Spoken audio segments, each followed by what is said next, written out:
नारी सशक्तिकरण और बेटी पढ़ाओ बेटी बचाओ जैसे स्लोगन उस सतह पर जाकर शून्य पड़ जाते हैं जब हमारे उत्तर प्रदेश के अंदर बेटियों से जुड़े हुए अपराध अपने चरम स्तर पर होते हैं। ज़्यादा वक्त नहीं हुआ, अभी कुछ दिनों पहले मैं सचेंडी क्षेत्र की एक घटना लेकर आपके सामने हाजिर हुआ था और आज पुनः साड़ थाना क्षेत्र के अंतर्गत सिरम्मनपुर एक गांव आता है जो गोपालपुर के बगल में स्थित है।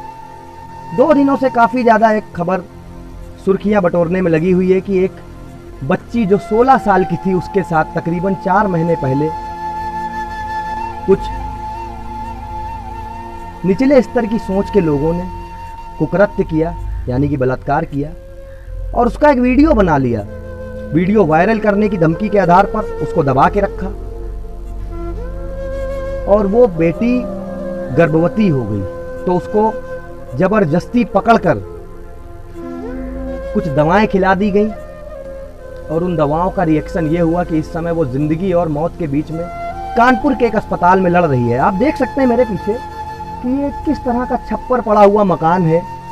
एक गरीबी स्तर से नीचे तबके के लोग यहाँ पर रह रहे हैं और इनके यहाँ की बेटियाँ सुरक्षित नहीं है। क्यों हमारी सरकार आज भी ग्रामवासियों के बीच में जो क्राइम होते हैं उनको रोक नहीं पा रही है? शहर के अंदर तो कहीं ना कहीं प्रशासन की एक उचित उपस्थिति मुस्तैद रहती है, लेकिन गांवों के अंदर जो अपराध होते हैं उनको रोकने में ये असफल रहे हैं।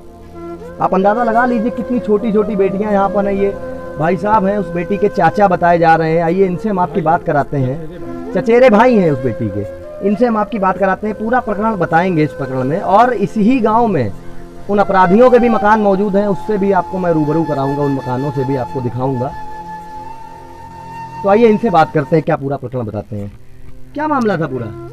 सर मामला इसमें ये था कि ये जो रूप सिंह है इसने हमारे घर में चाची के घर में आके इसने लड़की से कहा कि हमारी माँ बुला रही है। ठीक। तो बोली ठीक है चलो हम अभी आ रहे हैं। जब वो उनके घर पहुंची जाके तो बोली कहाँ है तुम्हारी माँ? तो बोला वो बोला कुछ नहीं बोला, इसको पकड़ लिया, पकड़ के कोई स्प्रे टाइप लिए था एक, इसके चेहरे पर डाल दिया जिससे वो बेहोश हो गई।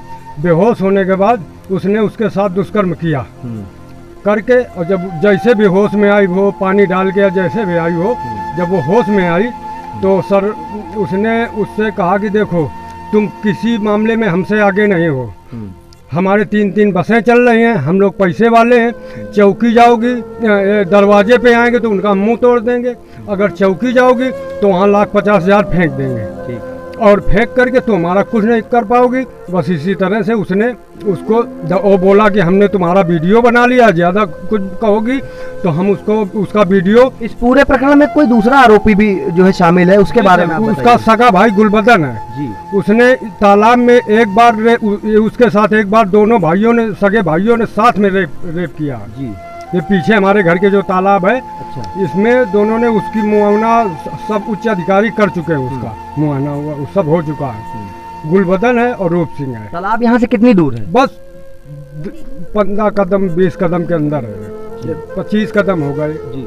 तो ये पूरा प्रकरण जो है आपके संज्ञान में बेटी ने कितने दिनों बाद डाला है? ये सर हमको डाला 1 तारीख को जी, जब उसने उसको दवा भी खिला दी थी।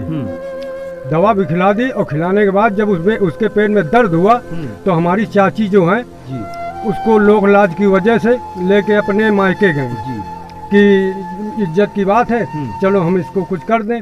अभी हमको अभी नहीं बताया जी। और जब वो वहाँ जब गई तो वहाँ कोई महिला वो थी नर्स जी, तो उसने कहा कि उसको दिखाया तो उसने कुछ छोटी मोटी दवा दे के दर्द की और वापस कर दिया। बोली पहले केस करो जाके थाने में, उसके बाद जब आओगी तो हम आपको पूरा मतलब उसकी सफाई हम कर देंगे जी। इस पूरे प्रकरण में क्या जिन अपराधियों ने इस तरीके का कुकृत्य किया उनकी तरफ से किसी प्रकार से आपके परिवार पर कोई धमकाना या किसी प्रकार का कोई दबाव डालने का प्रयास किया गया? वो सर डायरेक्ट तो नहीं है, लेकिन इनडायरेक्ट दबाव हमारे ऊपर आ रहा है जी। किधर से आ रहा है? सुलह का भी, पब्लिक की तरफ से। पब्लिक में कौन कौन है, आप नाम लेंगे उनका? नाम सर नहीं ले सकते हम उनका। और जो है वो जो हमारे चौकी इंचार्ज हैं, थाना इंचार्ज जी, वो कह रहे थे कि एक आदमी को तुम दोनों को क्यों फंसा रहे हो। थाना अध्यक्ष संतोष सिंह जी हैं साड़ में इस समय। वो कह रहे थे कि दोनों को क्यों फंसा रहे हो, जी। एक को निकालो, एक को भेजो। नहीं तो दोनों ने क्राइम किया तो दोनों ही जाएंगे ना। तो हमने सर उनसे पूरा कह दिया था कि जहाँ सर आप चाहे जैसे अपना डॉक्टरी करवाओ, कुछ भी कराओ, जब दोनों ने किया तो दोनों को फंसा रहे हैं। कोई हम गलत नहीं फंसा, लड़की है, हम नहीं फंसा रहे, वो लड़की कह रही है, लड़की के साथ किया है लड़की। और ऐसे नहीं, तमंचा दिखा के उसके साथ दोनों वहाँ से लेट्रिन गए थे, मुंह दाब के तब तालाब में ले गए, तब एक ने तमंचा दिखाया और दूसरे ने काम किया, फिर उसने लिया, उसने तमंचा दिखाया, तब उसने काम किया। उन अपराधियों के घर यहाँ से कितनी दूर है? बस यही हमारे बगल में है, पड़ोसी हैं। आप दिखा सकते हैं? बिल्कुल सर, दिखा सकते हैं। तो जैसा आप लोग देख रहे हैं कि इस समय पे मैं जिस मकान के सामने खड़ा हुआ हूँ, ये यही दो अपराधी हैं, दो भाई हैं, जिन्होंने उस एक नन्ही सी बच्ची के साथ में 16 साल की एक नाबालिग बिटिया के साथ में इस तरीके का कुकृत्य किया। आप देख सकते हैं कि मौके से इस समय पे पूरा घर फरार नजर आ रहा है, क्योंकि घर में ताला पड़ा हुआ है। लेकिन प्रशासन इस पूरे मामले में झोल झपाट करने के प्रयास में लगा हुआ है। प्रशासन की तरफ से और समाज के कुछ वर्चस्ववादी व्यक्तियों की तरफ से इस परिवार पर यह दबाव डाला जा रहा है कि दो में से किसी एक आदमी के खिलाफ मुकदमा लिखा दो। अब आप अंदाजा लगा सकते हैं कि यदि दोनों भाइयों ने तमंचे की नोक पे इस तरीके से लड़की के साथ में बलात्कार किया, उसके बाद में दबाने के लिए उसको दवा खिला दी, आज दवा का रिएक्शन ये हुआ है कि लड़की जिंदगी और मौत के बीच में लड़ रही है, उसकी जान भी जा सकती है। और समाज की ओर से इस तरीके के प्रकरण में जब किसी गरीब परिवार पर दबाव आता है तो ये बहुत ही चिंता का विषय है और बहुत ही जो है मैं कड़ी निंदा करता हूँ इस पूरे प्रकरण पर। यदि इस पूरे मामले में आगे कोई भी जानकारी निकल कर आती है तो IBN टुडे न्यूज़ के माध्यम से आपको अवगत करा दी जाएगी। मैं संवाददाता शिवांक अग्निहोत्री, कैमरामैन संजय के साथ, IBN टुडे उत्तर प्रदेश। धन्यवाद।